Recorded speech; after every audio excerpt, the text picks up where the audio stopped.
Donald John Trump was born on June 14, 1946, in Queens, New York, into a wealthy real estate family.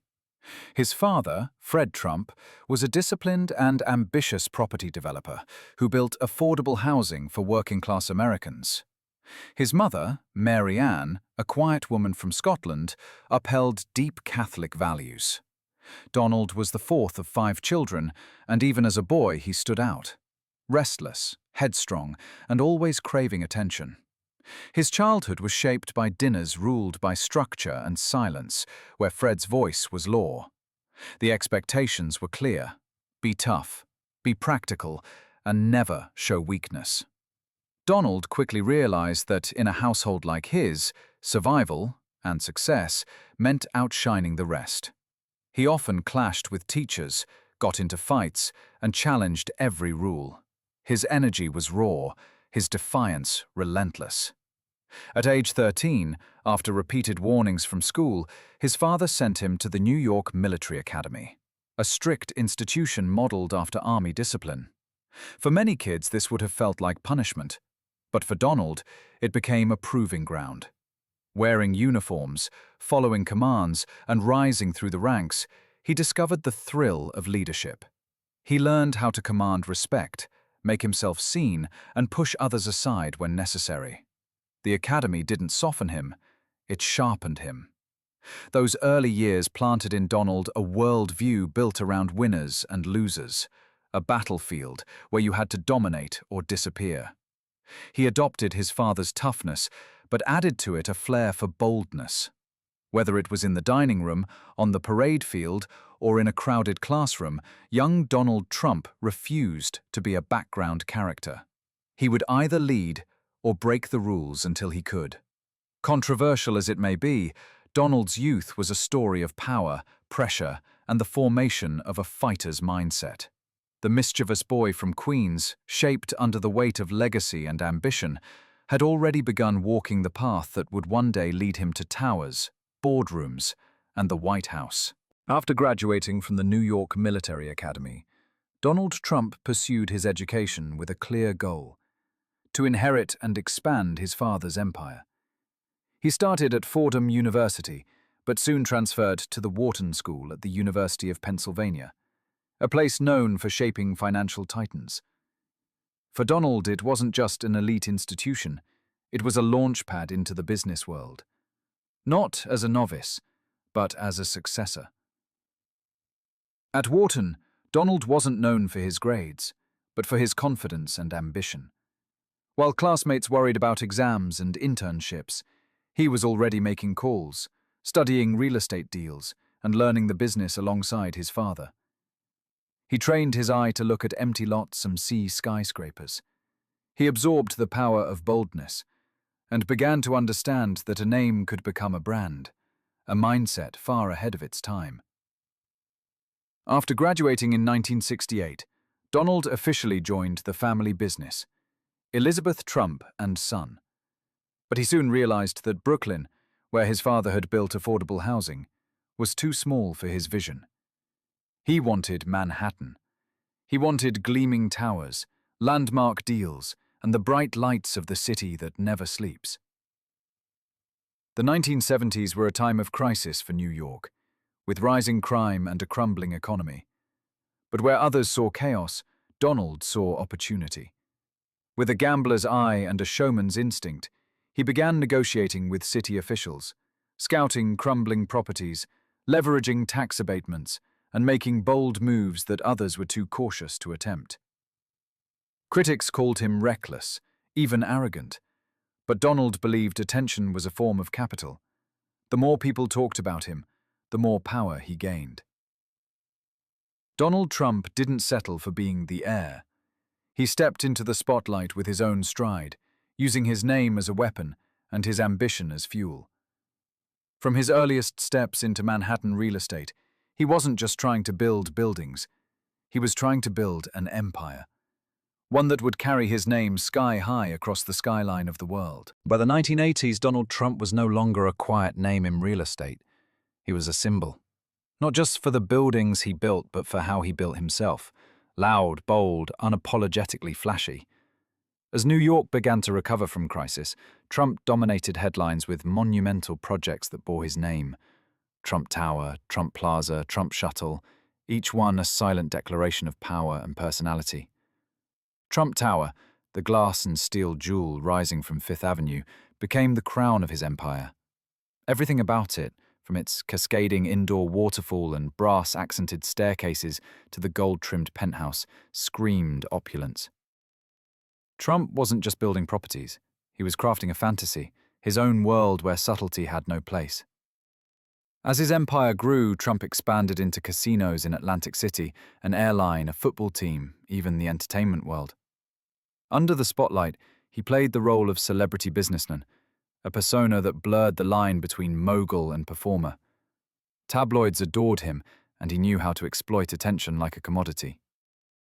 Every interview, every headline, every whisper, whether praise or scandal, became fuel for the Trump brand. But beneath the gold leaf, cracks began to show. Debt from risky casino ventures piled up. Some investments began to fail. Personal troubles became public, especially after a highly publicized divorce from Ivana, his first wife and longtime business partner in style. Yet Trump didn't retreat. He leaned into the chaos, spinning crisis into visibility, using every setback to stay in the narrative. Donald Trump didn't just live in the spotlight. He engineered it, fed off it, and weaponized it.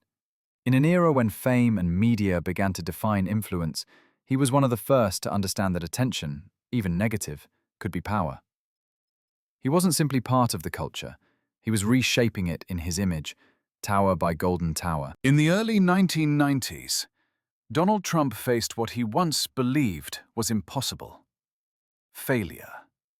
The empire he had built with boldness and media spectacle began to crumble. His Atlantic City casinos hemorrhaged money. Trump Shuttle failed. Manhattan real estate prices dropped. Debts piled up, totaling billions of dollars. For a time, Donald Trump lost nearly everything. The media didn't hold back. Once hailed as the king of real estate, Trump was now a cautionary tale. Headlines questioned whether this was the end of his empire. Trump himself would later recall walking past a homeless man and thinking, "That guy is worth more than me." It was not just a financial crisis. It was a collapse of image, something Trump valued more than money. But Trump didn't disappear. He renegotiated debts, sold off assets, and, most critically, protected the Trump name. Instead of retreating from public life, he dove deeper. In 1996, he purchased the Miss Universe organization. In 2004, he reinvented himself as a television personality with The Apprentice, transforming from a troubled businessman into a pop culture powerhouse. With the iconic phrase, "You're fired," he reclaimed authority in the eyes of millions. The show was a massive success. Millions tuned in weekly. Trump re-emerged, not as a tycoon of steel and glass, but as a cold, calculating boss on screen, commanding respect with a furrowed brow and a pointed finger. While politicians struggled to earn a few minutes of airtime, Trump dominated prime-time television. He realized something crucial. In the modern age, victory didn't always come from being right. It came from being visible. Donald Trump staged his comeback not with a deal, but with a persona. He turned failure into programming and crisis into currency. This time, he wasn't just building towers. He was preparing to build something even bigger, a path to the White House. As Donald Trump entered his 70s, many assumed he would step away from the spotlight, a man who had conquered real estate, fame, and fortune. But Trump had a different vision. He didn't want to be remembered only as a businessman or TV star. He wanted power. And so, in 2015, to the shock of the media and disbelief of the nation, Donald Trump announced his candidacy for President of the United States. Descending the golden escalator inside Trump Tower, in front of a sea of cameras, he delivered an opening speech full of controversy. He didn't shy away from outrage. He wielded it. He called out rivals by name, attacked the political system, and declared that he would make America great again. The crowd cheered. TV networks broadcast every word. And once again, Trump ensured the world couldn't look away. His campaign was unlike anything the country had seen. No scripts, no filters. He turned Twitter into a weapon, firing off provocative statements that dominated headlines. His rallies resembled theatrical performances. Rather than avoid criticism, he embraced it, feeding off the chaos like oxygen. Mocked, underestimated, and even rejected by many within his own Republican Party, Trump bulldozed through primary opponents and faced off against Hillary Clinton in one of the most contentious elections in American history. Against all odds, and to the world's astonishment, he won. Donald Trump became the 45th President of the United States. His presidency was marked by turbulence and drama, strict immigration policies, trade wars, impeachment proceedings, and the global COVID-19 pandemic. But whether praised or condemned, Trump never faded from the public eye. He wasn't just the president, he was a phenomenon, a cultural force, someone who turned politics into a global stage.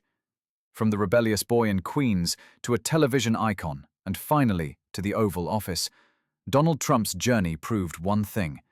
In an age of media and spectacle, a name, when wielded with relentless visibility, can ascend to the highest echelons of power. And Trump, more than anyone, understood how to make the world keep watching.